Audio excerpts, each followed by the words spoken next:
The ordered expanse was silent. No stars shined here. No light reached this far.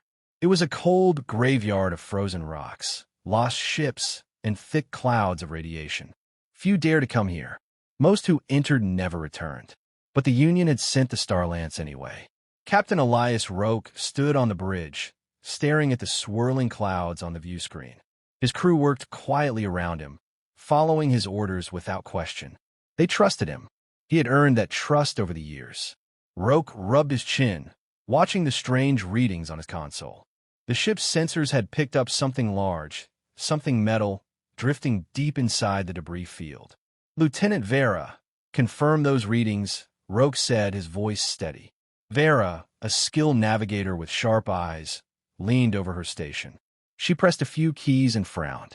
It's real, Captain, she replied. A ship. Big one. No Union ID. It's just sitting there.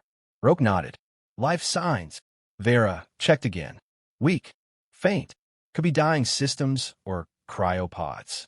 Roque's heart started to beat a little faster. A ship this deep, unregistered with possible life signs? That didn't happen often. He leaned back in his chair. Bring us closer. Slow and steady. Roque ordered. The crew obeyed. The Starlance moved forward, pushing through the thick clouds. Static crackled on the speakers as radiation brushed against the hull. The ship groaned softly, but held firm. As they got closer, the shape of the derelict ship became clear. It was massive, twice the size of the Starlance. Its hull was dark gray, covered in burn marks and deep scratches. Some parts of it were torn open, exposing twisted metal and empty decks. Roque stood up and walked toward the screen, studying the markings on the ship's side. His eyes narrowed as the damaged letters became visible. He turned to Vera. Magnify those markings. Vera did as she was told. The screen zoomed in. The letters were old, but still readable. USS Darwin. Earth Fleet Command. A cold silence filled the bridge. No one spoke. No one moved. Roque felt his chest tighten. Earth. The name was forbidden. A ghost story. A world the Union had long ago marked as Class 15. A death world. No species survived there. No one lived there. At least, that's what the Union had always claimed. Roque turned to his crew. Their faces showed shock and fear. Even Vera looked pale. Give me full scans, Roque said quietly. Vera's hands shook a little as she worked. Captain, this ship, it's from Earth. A death world. I see that, Lieutenant, Roque replied. His voice was calm, but inside his mind raced. The scans came back. Faint life signs still registered. Dozens of them. Cryopods, just as Vera had guessed. Roque clenched his fists. This was bigger than anything he had ever faced. Prepare a boarding team, he ordered. I'm going over there. Captain, that ship is from a death world, Vera whispered. We shouldn't even be this close. Roque looked her in the eyes. We're already here. We're not turning back now. Vera nodded slowly, though fear still showed on her face. Roque gathered his team. They suited up, armed themselves, and moved toward the docking bay. The crew watched in silence as their captain led them toward the unknown. The boarding pod launched with a quiet hum, crossing the small distance to the drifting ship. Roque felt his breath catch in his throat as the airlock hissed open. The Darwin was dark and cold inside. The walls were covered in frost. Their boots echoed on the metal floor as they moved deeper. Emergency lights flickered weakly in the distance. Roque stopped when they reached the cryo chamber. His team spread out, checking the pods. There were at least 50, all human, all alive. Roque pressed his hand against the glass of the nearest pod. Inside, a woman slept, her face calm, her breath steady. She wore an Earth Fleet uniform. Roque turned on his helmet comm. This ship is human, and they're alive. The silence on the other end stretched for a long time before Vera finally replied. What do we do now, Captain? Roque stared at the sleeping woman, his mind filled with questions. How? Why? What had the Union hidden all these years? He knew one thing for certain. This was just the beginning. Captain Elias Roque stood in front of the cryopod. His breath fogged the glass of his helmet. He felt like he was staring at a ghost. The woman inside looked peaceful, as if sleeping through a long night. Yet she wore a uniform that had not been seen for over 200 years. Earth Fleet Command. The name was clear on the badge stitched to her chest. Roke turned to his team. They stood frozen, staring at the row of cryopods. None of them spoke. No one dared to break the heavy silence. Finally, Roke spoke. His voice was steady but low. Start mapping the ship. I want to know what happened here. His team moved, slowly at first, then faster. They spread out in pairs. Roke stayed near the cryopods, looking for control panels. His hands trembled slightly as he worked through the ice-cold interface. He finally pulled up the ship's log. The text on the screen flickered, but held long enough to display the last entry. Log Entry 784, USS Darwin. Commander Helena Cross reporting. Earth Fleet has completed Project Exodus. We are the last survivors, heading toward outer Union space. Earth still stands. We are not alone. We never were. Roke leaned back in shock. His heart raced. Earth still stood? How? Why hadn't the Union told anyone? Captain, you'd better see this. A voice crackled through his comm. Roke turned sharply. It was Sergeant Dallin, standing at the far end of the chamber near a sealed door. Roke crossed the room and joined him. Dallin pointed to the wall. A small emblem was engraved there. It showed Earth's blue shape surrounded by the words Project Exodus. Roke reached out and traced the letters with his gloved hand. Something big had happened. Something the Union had kept secret. He opened the sealed door with Dallin's help. Inside, the walls were covered with maps and notes. It looked like a command room. Roke's eyes scanned the writing. He found star charts, troop movements, and supply lines. But one thing stood out above all. A single map of the galaxy. On it, Earth was marked with a large red X. Beside it, someone had written, Class 15, Death World, do not return. Roke took a deep breath. It was true. The Union had marked Earth as dead. But this ship and these people proved otherwise. Roke activated his helmet comm again. Vera, open a channel to Union High Command. Priority 1. There was a short pause before Vera answered. Yes, Captain. Roke waited. The channel crackled as the message connected. After a few seconds, a sharp voice filled his ear. This is High Director Vornak Trell. Report. Roke stood up straighter. Sir, we found a human ship. USS Darwin. From Earth. Silence. Long, cold silence. Finally, Trell spoke again. His voice was like ice. Repeat that, Captain. Roke didn't hesitate. We have found a ship from Earth. Life signs confirmed. Humans are alive in cryopods. The ship's logs mention Earth still stands. Trell didn't answer right away. Roke could almost hear him breathing through the static. Then came the order. Cold. Direct. Final. Captain Roke, you are to destroy the ship. Erase all data. Leave no trace. That is a direct order under Union Security Protocol 7. Roke's blood turned cold. Destroy the ship? Erase all evidence? Sir, these are living beings, Roke argued. We can bring them in. Trell cut him off. You heard me, Captain. Destroy the ship. This matter is sealed under Union High Command. You will obey or face the consequences of treason. The channel went dead. Roke lowered his helmet, his fists clenched tight. His mind raced. Destroy them? Bury the truth? He turned to Dallin, who had heard everything. Dallin looked uneasy. Roke saw fear in his eyes, but also something else. Doubt. Roke walked back to the cryopods. He placed a hand on the glass once more. The sleeping woman had no idea what danger she was in. The ship's systems were failing. Time was running out. Roke stood still for a moment. Then, with quiet resolve, he gave the order. Get the crew back to Starlance.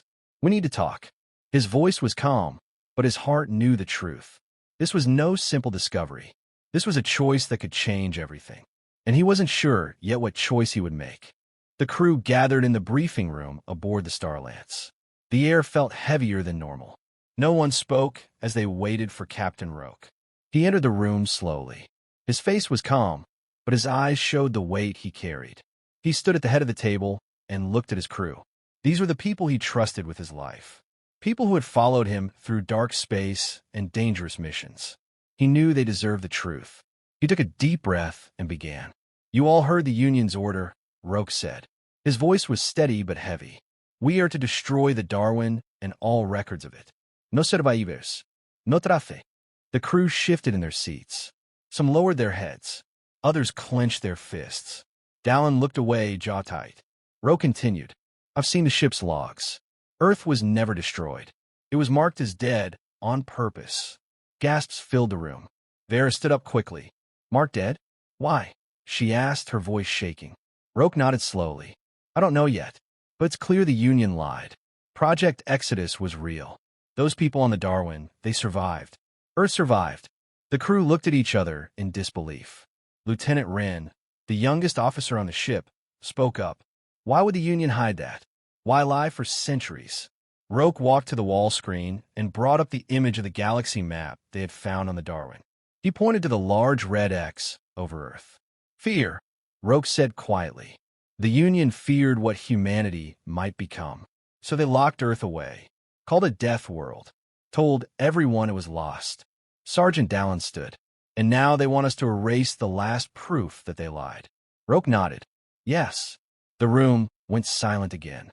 Vera broke the silence. Captain, what are we going to do? Roke looked around the table. He saw fear, doubt, and anger. But he also saw something else, hope. He knew the choice wasn't his alone to make. We have two options, Roke said firmly. We follow orders, destroy the ship, and go home pretending we found nothing. Or we save those people and bring the truth to the Union. But if we do, we'll be marked as traitors. The crew looked down, thinking hard. No one spoke for a long time. Then slowly Vera stood. She looked Roke in the eye. I won't be part of a lie, she said softly. I say we bring the truth. One by one, the others stood and nodded in agreement. Wren, Dallin, the rest followed. Roke felt something heavy lift from his chest. He nodded back. Good, he said. We do this together. No turning back. He turned back to the screen and pulled up the ship's control systems. The Darwin was badly damaged. Its engines were dead. Its systems were weak. But the cryopods still had power. Roke began working through the controls, trying to wake the frozen crew. The systems fought back, failing again and again. Sparks flew from the screen. Roke cursed under his breath. We'll need to manually restart their systems from the Darwin itself, he said. Dallin nodded. We can do it, Captain. Then get ready, Roke replied. We don't have much time. Roke knew Trell wouldn't wait long. The Union would be watching. They might already be sending ships to make sure the Starlance obeyed. Roke leaned on the table for a moment. He closed his eyes, remembering his sister, Commander Kira Roke. She had gone missing 10 years ago on a secret mission. He had searched for her for years with no answers. Now, he wondered, had she known the truth? Had she tried to stop it? He opened his eyes and stood tall. We go back. We wake them. And then we tell the galaxy what the Union has done. The crew nodded, ready to follow him again. Roke led them back to the docking bay. As the airlock closed behind them, he knew there was no turning back. He had crossed the line, and the Union would come for them. The boarding pod connected once again to the dead hull of the Darwin. The crew moved carefully. The ship groaned as if warning them to leave. Roke ignored the noise. His mind was fixed on one goal: wake the survivors. The air inside was cold and still. The team worked their way back to the cryo chamber. Roke led the way, flashlight cutting through the darkness. They reached the pods. The soft blue lights still glowed faintly. Roke moved to the control panel. His fingers worked fast. Sparks flew again, but this time the system responded. A row of green lights blinked to life. The first pod hissed. The glass slid open slowly. The woman inside gasped for air, her body shaking as she woke. Roke caught her as she fell forward, coughing. Her skin was cold, but she was alive. The crew gathered around. Roke lowered his voice. Easy, you're safe. I'm Captain Elias Roke, Union Vessel Starlance. The woman blinked. Her eyes widened when she heard the word Union. She tried to speak, but her voice cracked. Roke gave her a water pack. She drank quickly, then whispered, Where are we? You're in the Ord Expanse, Roke replied. Your ship was found drifting. Who are you? She coughed again, catching her breath. Then she sat up straighter. Commander Helena Cross, she said. USS Darwin. Earth Fleet. Roke nodded. We found your logs. You were part of Project Exodus. She looked around, panic rising in her eyes. The others. They're still here, Roke said. Alive. We're waking them now. Helena grabbed Roke's arm. You need to listen to me. We were running from the Union. They found us once before. They'll come again. Roke nodded grimly. We already received orders to destroy your ship, to erase all of you. Helena's face darkened. They're afraid of us. Roke helped her to her feet. He turned to his crew. Wake them all. The team moved fast. One by one, the pods hissed open. Men and women of Earth Fleet woke, weak but alive. Roke explained the situation to them quickly. Helena stood beside him, steadying herself on a railing. Suddenly, Vera's voice crackled over the comm. Captain, Union ships inbound. For destroyers. Fast approach. Roke cursed under his breath. He opened the channel. Vera, how long do we have? Minutes, Captain. They're coming straight for us. Roke turned to Helena. Can this ship fight? Helena shook her head. Not in this state. But there's one system that might still work, if we can reach the core. Roke nodded. Show me. Helena led them through dark halls to the core chamber. The walls hummed weakly with fading power. She pointed to a control panel. This is the pulse cannon, she explained. Experimental tech. One shot could knock out their systems. But it hasn't been fired in years. Roke looked at Dallin. Get it working. Dallin and 2 engineers got to work fast. Sparks flew again. Lights flickered. Roke opened a channel to the Starlance. Vera, prep the ship for combat. Stand by for my signal. The minutes stretched thin. Dallin worked with shaking hands. Finally, the panel lit up with a loud hum. It's ready, Captain, Dallin said. Roke didn't wait. Target the lead destroyer. Fire on my mark. The ship shook as the weapon charged. Roke watched the targeting screen. The Union ships moved closer. Their weapons charged. They were ready to fire. Mark! Roke shouted. The pulse cannon fired with a blinding flash. A wave of blue energy shot out, slamming into the lead Union ship. Sparks exploded across its hull. Its engines flickered and died. The other ships swerved to avoid the blast. Roke grabbed his comm. Vera now. Move in. Cover us.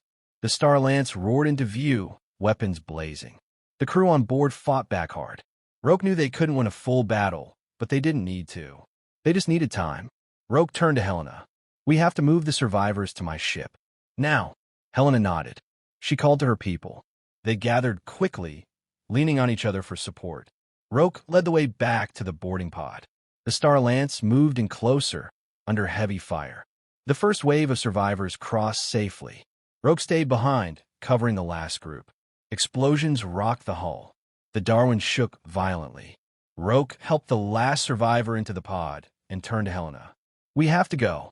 Helena paused, looking back at the ship that had carried them so far. Then she nodded. They sealed the pod and launched back to the Starlance. The Union ships tried to block them, but Vera's sharp piloting dodged every shot. As soon as the pod docked, Roke gave the next order. Pull back. Full speed. The Starlance shot away from the debris field. The Union ships tried to follow, but their lead vessel was still dead in space. Roke knew they had bought themselves time. On the bridge, Roke stood over the comm panel. He knew what he had to do next. He had gathered all the data, the logs, the survivors, the proof. It was time to send it all. Roke opened the Union's public network. His finger hovered over the transmit all button. He looked at his crew. They watched him silently, waiting. Roke pressed the button. The truth was out. Captain Roke stood in front of the bridge's main screen. The transmission sent. Message flashed in the corner. He had done it. The data was gone. Out of his hands, traveling across Union space. Anyone with a comm unit could now see the truth. But Roke knew the Union wouldn't let them go so easily. Vera turned to him, her face pale. Captain, the Union ships are closing again. 3 still active. Roke nodded. They'll want to silence us now more than ever. He looked toward the medical bay, where Helena Cross and her crew were being treated. They had barely survived being frozen for so long. They were awake, but they were weak. Roke knew they couldn't fight. His crew was outnumbered and outgunned. The Starlance was a scout ship, not a warship. Roke turned back to Vera. Options. Vera checked her console. If we run, they'll chase us down. We can't outrun destroyers. Dallin stepped forward. If we fight, we won't last long. Roke knew they were right. Running wasn't enough. Fighting wasn't enough. They needed something more. He glanced at Helena's ship on the screen. The Darwin floated in the distance, lifeless but still there. Roke's mind raced. The pulse cannon had worked before. What if they used it again, this time stronger? He opened the comm to engineering. Dallin, can you overload the pulse cannon on the Darwin? A full discharge. Dallin's voice crackled back, surprised. It'll tear the ship apart, Captain. Roke nodded to himself. Exactly. Vera's eyes widened. You're going to destroy the Darwin? Roke answered quietly. Yes. We'll draw them in close, then we detonate the pulse core. We give the Starlands time to escape. The crew looked uneasy. No one wanted to destroy the Darwin. But they all knew it was the only chance they had left. Roke turned to Vera. Get ready to pull back fast. Wait for my signal. He left the bridge and made his way to the docking bay. Helena was sitting on a crate, holding a blanket around her shoulders. She looked up when Roke approached. I heard the plan, she said softly. Roke sat down beside her. It's the only way. Helena nodded slowly. I know. The Darwin, it was never meant to be saved. But the people, my people, still have a future because of you. Roke felt the weight of those words. He stood and reached out a hand to her. She took it, standing beside him. They returned to the bridge together. Vera, status? Roke asked. Vera looked up. Union ships are moving in. They're arming weapons. Roke opened a channel to Dallin. Status on the pulse core? It's ready, Captain, Dallin replied. The moment they get close enough, we can blow it. Roke nodded. Stand by. The Union ships closed in fast. On the screen, their weapons locked onto the Starlance and the drifting Darwin. Roke could almost hear the Union commanders, ready to crush them once and for all. Roke took a deep breath and gave the final order.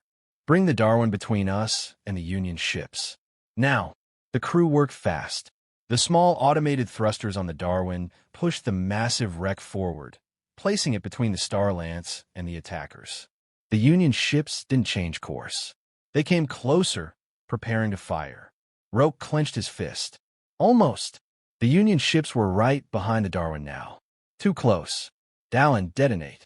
The Darwin's core exploded with a blinding wave of blue energy. The shock wave tore through space, slamming into the Union ships. Their shields collapsed. Their engines died. Fire and debris scattered in all directions. The Starlance shook from the force, but it held. Roke grabbed the edge of his chair. Get us out of here, Vera. Maximum speed. The engines roared.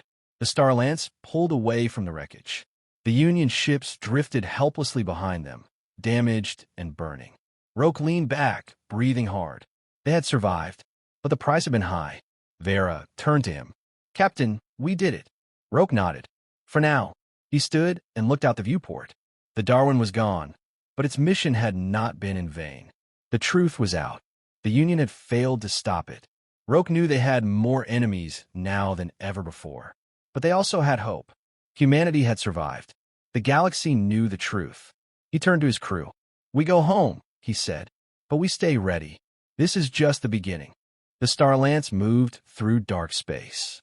The stars looked cold and far away. The crew worked in silence, their faces showing the weight of what they had just done. The Darwin was gone. Union ships had been crippled. And the truth was out. Roke sat in his command chair, eyes on the view ahead. He had watched the data package leave their ship hours ago. It was sent through public channels, far beyond the Union's control. The message included everything. The ship logs, the recordings, and Commander Helena Cross's statement confirming Earth's survival. Roke knew the Union would try to block it, but it was too late now. The truth had already spread. Any news? Roke asked quietly. Vera turned from her station. Reports are starting to come in, Captain. Civilian channels, some military, even independent traders. Everyone's talking about Earth. About us. Roke nodded. He had expected this. The Union would not stay quiet for long. Sergeant Dallin stood at the back of the bridge, arms crossed. How long before Trell makes his move? Roke leaned back, rubbing his face. Not long. He'll want to take back control. As if summoned by those words, the comm system beeped. A secure channel flashed on the screen. Roke didn't have to ask who it was. He stood and walked to the console. With a steady hand, he opened the channel. High Director Vornak Trell's face appeared. His expression was dark, his jaw tight with anger. "Captain Roke," Trell said coldly, "you've done more damage than you realize." Roke kept his face calm. "The truth was never yours to hide." Trell's lip curled. "You've made yourself an enemy of the Union. You started something you can't control." Roke stepped closer to the screen. "You marked Earth as a death world. You tried to erase them. We found them. We saved them. And now the galaxy knows you lied." Trell's eyes narrowed. "Do you think the people will trust you? Do you think they'll rise against us?" Roke didn't answer right away. He glanced at his crew. They stood behind him, silent but strong. He looked back at Trell. "I don't know what they'll do," Roke said quietly. "But they deserve the chance to choose for themselves." Trell leaned forward. "You are finished, Roke. Your crew is finished. The Union will hunt you down." Roke took a deep breath. "Then we'll be waiting." Trell's image disappeared. The screen went dark. The crew stood still for a moment, letting the weight of the threat sink in. Helena Cross stepped onto the bridge, walking slowly but steady. She had heard everything. "He'll come for you," she said. Roke turned to her. "He'll come for all of us." Helena nodded. "But Earth will be ready." Roke looked out at the stars. Somewhere far away, Earth still stood. A world thought to be lost. A people forgotten by the galaxy. But now, the silence was broken. Across Union space, people were waking up. Soldiers, civilians, leaders. They had seen the truth. Some would fight to hide it. Others would fight to spread it. The Union's control was slipping, and Roke knew the galaxy would never be the same again. He turned back to his crew.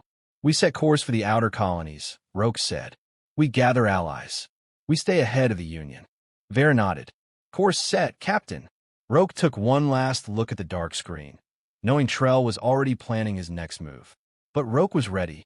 For the first time in his life, he knew they were on the right side of history. The Starlance turned toward the stars. Engines burned bright, and the fight for the future had just begun. The Starlance traveled through the quiet edges of Union space. The ship's engines hummed softly, pushing them toward the outer colonies. Every member of the crew knew what they had done. There was no turning back now. They had broken the Union's silence. They had exposed the lie about Earth. They had made themselves outlaws. But none of them regretted it. Captain Roke stood in his ready room, looking over the latest reports. Messages were flooding the outer networks. Some worlds cheered the truth. Others called it a trick. The Union's official channels were still silent, but everyone knew that wouldn't last long. Roke heard the soft hiss of the door opening behind him. He turned to see Helena Cross step inside. "They're scared," she said quietly. Roke nodded. "The Union?" "No," she replied, stepping closer. "The people. They don't know who to trust." Roke leaned on the table. "Can you blame them? Their leaders lied for centuries, covered up the truth. Now, they don't know what's real anymore." Helena crossed her arms. "That's why we need to reach them first, before the Union takes back control." Roke knew she was right, but they were just one ship. What difference could they make against the full power of the Union? Helena seemed to sense his doubt. "I've been in hiding for years, Captain," she said. "But I know this people are tired of fear. They're looking for someone brave enough to stand up." Roke looked into her eyes. She wasn't asking him to save the galaxy. She was asking him to keep going. He straightened up. "Then we start here." Helena nodded, her face showing hope for the first time. Roke walked back to the bridge. The crew stood ready, waiting for him. He looked around, feeling the weight of their trust. He opened the comm to the whole ship. "We've done something the Union can't undo," Roke said. "But this is just the start. The Union will hunt us. They'll try to twist the truth. But we won't hide. We'll move forward. We'll find others like us. And we'll make sure the galaxy hears the truth again and again, until they can't ignore it anymore." He paused, letting the words sink in. "If anyone wants to leave, I won't stop you. But if you stay, know this, you'll be part of something bigger than any of us." No one spoke. No one moved. Then Vera spoke up first. "We're with you, Captain." Dallin nodded next. All the way. The rest followed, standing taller, ready to fight for something real. Roke smiled. He felt something stir deep inside. Not fear, not doubt, but purpose. He sat in the command chair. "Vera, set a course for the nearest colony." "Aye, Captain." The stars stretched out before them, endless and full of risk. But Roke knew they were not alone anymore. Somewhere on a world long thought lost, Earth still stood, waiting, watching, ready to rise again. The Star Lance moved forward, carrying the hope of every forgotten voice in the galaxy.